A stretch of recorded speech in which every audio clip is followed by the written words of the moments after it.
Dans le football, le plus important, c'est le contrôle. Zinedine Zidane.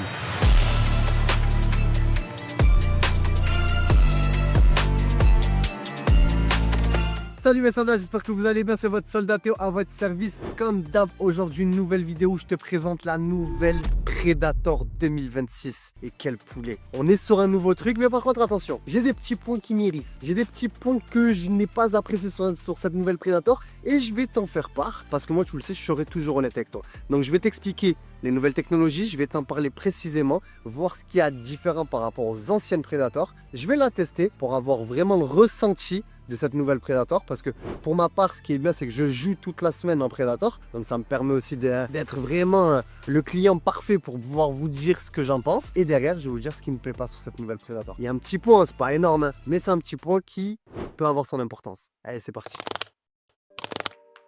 Hop, on reçoit la boîte par le Père Noël, et merci bien, et on est sur une boîte Adidas classique, on est sur la full black, inscription Adidas Football juste là, et bien évidemment le détail Predator Elite FT FG. FT c'est pour préciser qu'il y a la languette, et FG c'est le type de semelle, donc pour pelouse naturelle. Exactement mon soldat. Comment ça se passe? Déjà à l'intérieur on a le shoe bag. Déjà moi ça peut te donner un peu un ordre d'idée par rapport au délire de la nouvelle Predator, et franchement pas mal, hein. On a cet esprit un peu de, on dirait une peau un peu, tu vois, c'est un peu, c'est quoi, c'est un léopard, c'est quoi, c'est un zèbre, c'est quoi, je suis pas trop animalier moi, je sais pas. Mais c'est pas mal du tout. Donc voilà le shoe bag à quoi il ressemble. Le shoe bag, on va le mettre de côté parce que c'est sympa, ça nous intéresse, mais le plus important, c'est les outils de travail, les outils de travaux. Voilà à quoi mon soldat ressemble la nouvelle Predator 2026. Qu'est-ce t'en dis? Qu'est-ce t'en dis? Oui, c'est plutôt pas mal. Pied gauche, de préférence. Ça aussi, c'est Zidane qui l'a dit. D'abord le pied gauche, après le pied droit. Et puis une gorgée de Volvic. Donc voilà à quoi ressemble cette nouvelle Predator. Qu'est-ce que tu veux que je te dise de plus? D'un point de vue esthétique, c'est tout ce que je kiffe sur une Predator. Pourquoi? Parce que ça rassemble toutes les Predators que j'aime. Au niveau de l'empeigne, tu as vraiment cet esprit Predator 1994 avec ces petites formes de 3D sur l'avant. Tu vois, ces petits points. C'est un peu l'esprit 94. Ensuite, ces bandas que tu as sur le côté, mais c'est carrément la Predator précision. Et sur l'intérieur, mais c'est carrément de la manière. Ils ont combiné, on va dire, les plus grandes Predators de l'histoire pour en faire un bijou pour 2026. Donc du coup, en termes de nouvelles technologies, parce que oui, il y a des nouvelles technologies par rapport à la nouvelle Predator, et c'est surtout au niveau de l'empeigne que ça se passe. Juste ici, on a l'inscription, pardon, Nanostrike Plus, qui est juste, voilà, marqué juste ici. Donc qu'est-ce que le Nanostrike Plus du coup? Donc s'il est plus,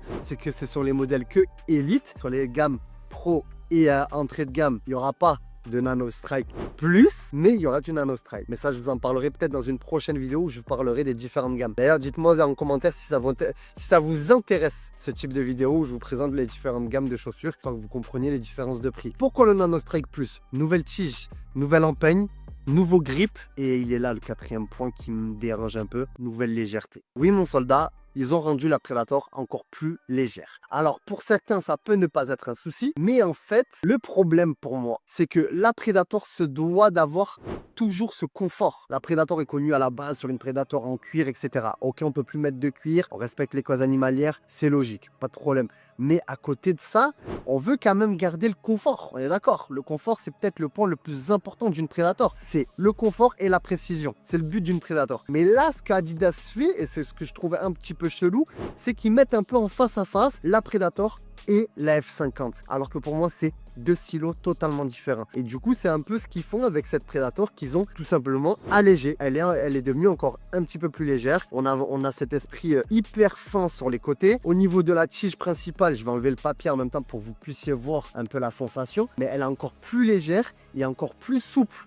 Et en fait, on perd ce côté cuir un peu. Tu vois ce que je veux dire, mon soldat? Alors que sur les, peut-être pas la dernière, mais en tout cas celle d'il y a 2 ans, tu voyais vraiment qu'il y avait une belle épaisseur. Et c'est ce qu'on aimait sur une Predator, parce qu'on veut absolument en priorité le confort. Là, pour moi, la tige, c'est fin. C'est très fin, c'est un petit peu plus plastifiées que les anciennes, que les précédentes. Et je trouve ça dommage. Je trouve que tu tues un peu l'image de la Predator. Pour moi, la Predator, c'est pas ça. Predator, c'est une paire confortable. Surtout qu'en plus, faut dire ce qui est, Adidas a complètement délaissé le silo Copa. J'ai appris des trucs, on rêve, on fait ça, je vous dis pas, mais ça va arriver, ça va tomber dans pas longtemps. Mais voilà, tout ça pour vous dire que donc du coup, si tu te concentres de base sur la Predator et la F50, fais deux choses totalement différentes. La F50, on sait que c'est le silo légèreté, on sait que tu vas aller chercher quelque chose de différent, de légèreté, de sensation de pieds nus. Qu'elle fasse 200 grammes ou 250 grammes, ça va rien faire au niveau du poids. Par contre, au niveau du confort, ça va être totalement différent. Donc voilà, c'est pour ça que je suis un petit peu déçu sur cette nouvelle tige parce que ils l'ont encore allégé et pour moi, c'était peut-être pas ça, c'était peut-être pas ce qu'il fallait faire. Après, j'ai le droit de me tromper, hein. Peut-être que je me trompe et j'espère pour Adidas et j'espère pour Foot.fr aussi au niveau des ventes, bien évidemment. Si toi, tu es adepte de la Predator et que tu veux porter la Predator, il faut que tu l'essayes, il faut que tu testes. Ensuite, qu'est-ce qui n'a pas changé? La languette. La languette, c'est toujours la même. On est toujours sur la même chose. Au niveau du mesh qui est utilisé autour de ta cheville, on est toujours sur du Prime Knit. C'est toujours la même chose. C'est toujours la même technologie. C'est toujours le même type de mesh utilisé. Donc sur ça, tu ressens pas de différence. Autre point. Et là, encore une fois, un petit peu déçu. Au niveau du talon, voilà, comme tu peux le constater, tu vois bien la petite mousse. Ce que je trouve dommage, c'est que tu peux rajouter encore plus de confort sur le talon. Le talon, je pense que tu peux le rembourrer vraiment plus pour que tu te sentes vraiment bien accompagné au niveau du talon et être vraiment bien en place. J'ai ressenti déjà la différence entre la Predator d'il y a 2 ans et celle de cette année, la 2025, mais là, la 2026, je trouve pas qu'il y ait une immense amélioration au niveau du confort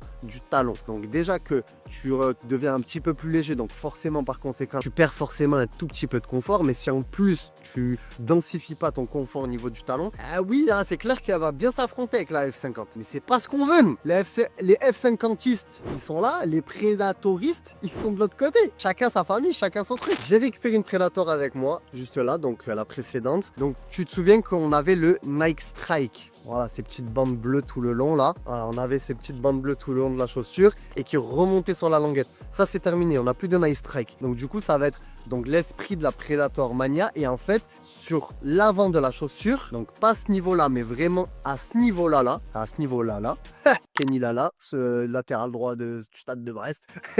Donc à ce niveau là, on va avoir donc le Nano Strike Plus qui vient, c'est une couche supplémentaire au niveau de ces petites bulles. Donc là, il n'y a rien. Là, il n'y a rien non plus. Et c'est à partir de celle-ci où on a un petit grip. Alors, je vais essayer de te le montrer à la caméra. Je ne sais pas si on va le voir. Voilà, vous voyez les petits points. Voilà, eh ben, c'est très léger. Hein, c'est voilà, là on les voit bien là, donc c'est pas hyper visible à l'œil nu, mais tout ça pour te dire que du coup c'est vraiment à partir de cette ligne là que du coup tu vas en avoir jusqu'à l'extrémité. Donc c'est vraiment ça l'esprit du Nano Strike Plus, donc quelque chose de beaucoup moins visible mais de toujours autant performant et pas de Nike Strike au niveau de la languette, mais du coup de Nano Strike Plus sur l'extérieur. Voilà, on a un petit peu cette technologie là pour la frappe coup du pied tout simplement. Voilà, et après sinon au niveau de la languette ça bouge pas. Je kiffe l'inscription Predator sur l'élastique. Voilà, je trouve ça hyper méchant, hyper vénère. Moi j'adore la Predator. Pour ça, incroyable. Titre de comparaison, comme tu peux le constater, le talon c'est à peu près le même. Par contre au niveau de la coupe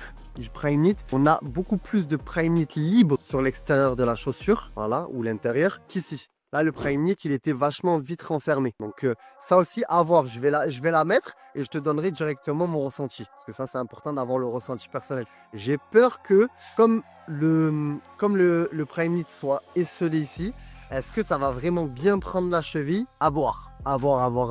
Et pour terminer, la dernière technologie, le gros changement sur cette nouvelle Predator, c'est au niveau de la semelle. Donc ils ont intégré une nouvelle technologie. C'est pas tellement une nouvelle technologie parce qu'elle existait déjà chez Nike, le Power Spin. Voilà, c'est ça. C'est cette semelle-là. L'inscription est juste ici. Qu'est-ce que le Power Spin?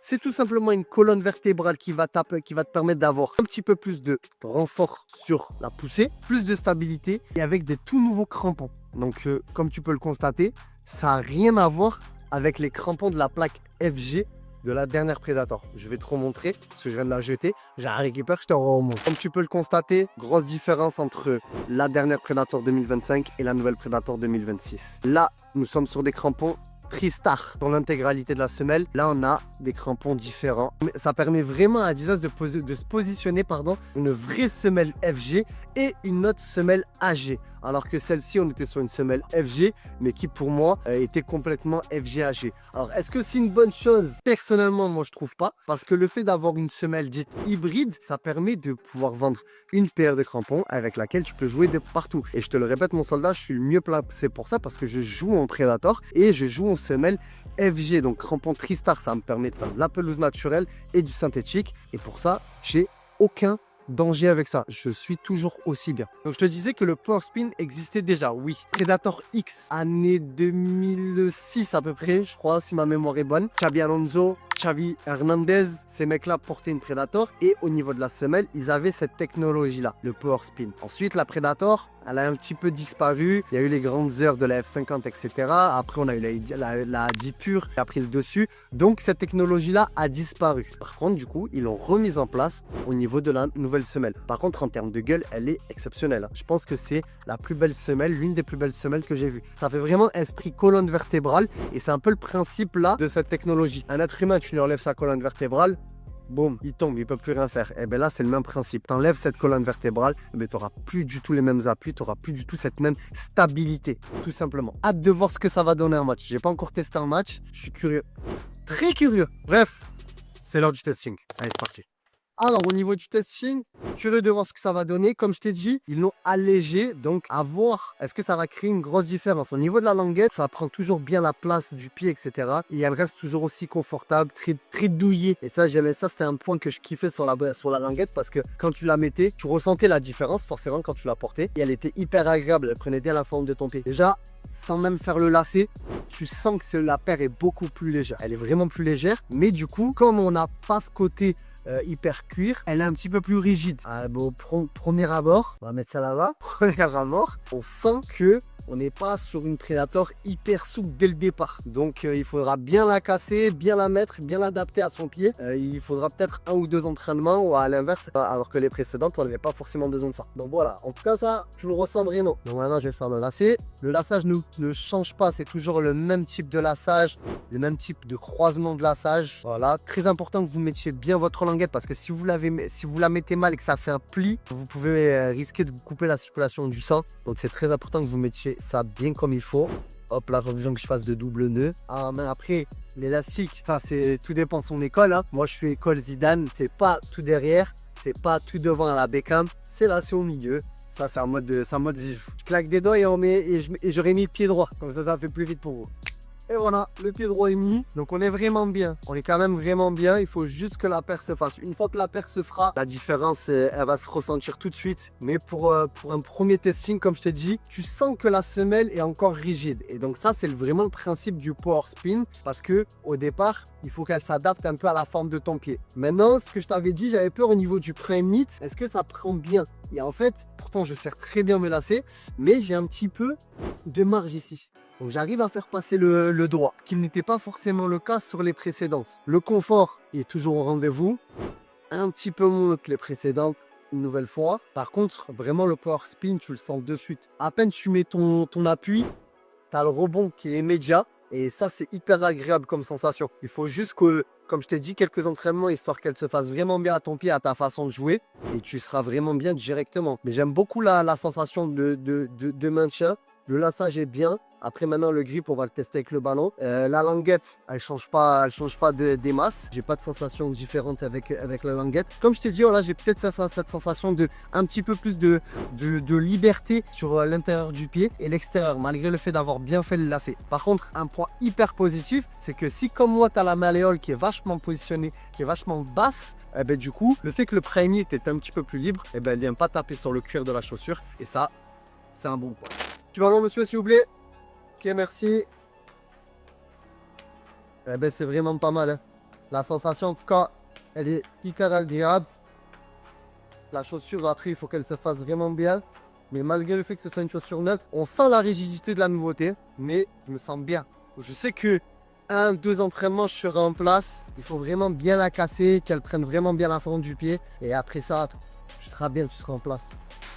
Voilà, après maintenant c'est de savoir est-ce que du coup ce Nano Strike Plus il fait vraiment la différence. Là c'est compliqué parce que la distance elle est vachement courte. Là au mieux je vais te faire un crossbar mais bon c'est pas ça que tu vas vraiment voir. Mais du coup ça crée vraiment un effet, un bel effet. Est-ce que ça le fait vraiment? Je vais reculer la caméra et si je fais un crossbar direct, ben, tu l'achètes direct. Ah, je te menace. Proche de la caméra. Crossbar tout de suite. En plus, j'ai une cheville en moins. Je me suis fait une petite entorse ce week-end. Si je mets crossbar, quand tout est risque pour toi, t'achètes la Predator. C'est obligé. Bon ben, tu fais ce que tu veux, tu l'achètes. Tu l'achètes pas, c'est toi qui décide. Ah, deuxième chance, deuxième chance. Si je mets crossbar, c'est toi qui décides. Mais tu l'achètes un peu quand même. Oh, elle veut pas, hein. Allez, troisième chance, on dit jamais 203. Ouais, merci. Ouais, je fais casser le trépied. On conclut.